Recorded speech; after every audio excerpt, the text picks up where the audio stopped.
দেখো শুভ দুপুরের খাবার নিয়ে চলে এসেছি। একবারে ভাতটা বেড়ে নিয়েই চলে আসলাম। দেখো আজকে কি রান্না করেছি সব তোমাদের দেখাবো। আগে বলো তোমরা কে কেমন আছো? সবাইকে জিজ্ঞাসা করছি কে কেমন আছো। আশা করি সবাই ভালো আছো।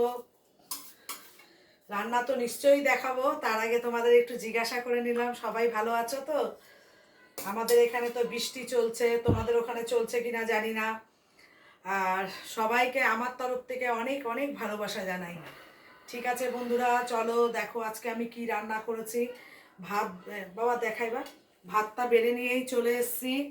এখানে ডাল আর এখানে দেখো উচ্ছে দিয়ে আলু দিয়ে কাঁচা লঙ্কা দিয়ে ভেজেছি। উচ্ছে আলু ভাজা একটু লাল করেই ভেজেছি। আর এখানে দেখো বেগুন ভাজা। ডালের সাথে একটা ভাজা না দিলে ভালো লাগে না। এই হলো বেগুন ভাজা।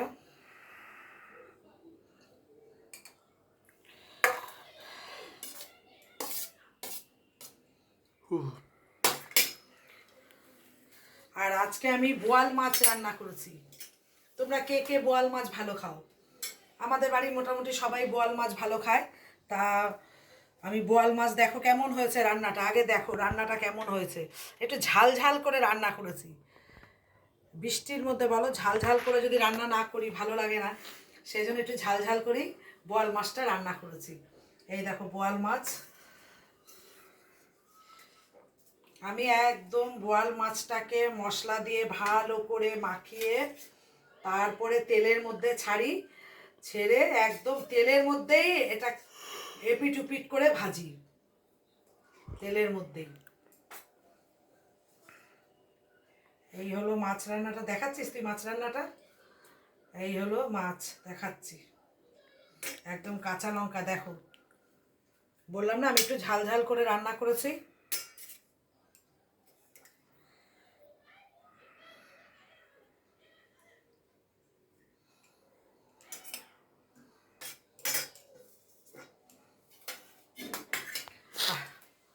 এই হলো আজকের রান্না।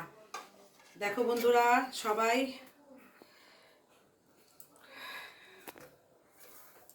আজকে আর বেশি কিছু রান্না করিনি। ভাত হয়েছে, উচ্ছে আলু ভাজা করেছি, বেগুন ভাজা আর আম দিয়ে টক টক ডাল করেছি। আর চাটনিটা আমি একটু বেশি করে তোমাদের বলেছি, চাটনিটা আমি একটু বেশি করেই করে রাখি। চাটনি করেছি আর এইখানে এই বোয়াল মাছ রান্না করেছি। একটু ঝাল ঝাল করে বোয়াল মাছ রান্না না করলে ভালো লাগে না, সেই কারণে একটু ঝাল ঝাল করেই রান্না করেছি। আচ্ছা বাবা এবার পুরোটা দেখিয়ে দে। দেখো বন্ধুরা কেমন হয়েছে অবশ্যই তোমরা কমেন্ট করে জানাবে। সবাইকে অনেক অনেক ভালোবাসা। আবার তোমাদের সাথে আমার লাইভে দেখা হবে, পরের ভিডিওতে দেখা হবে।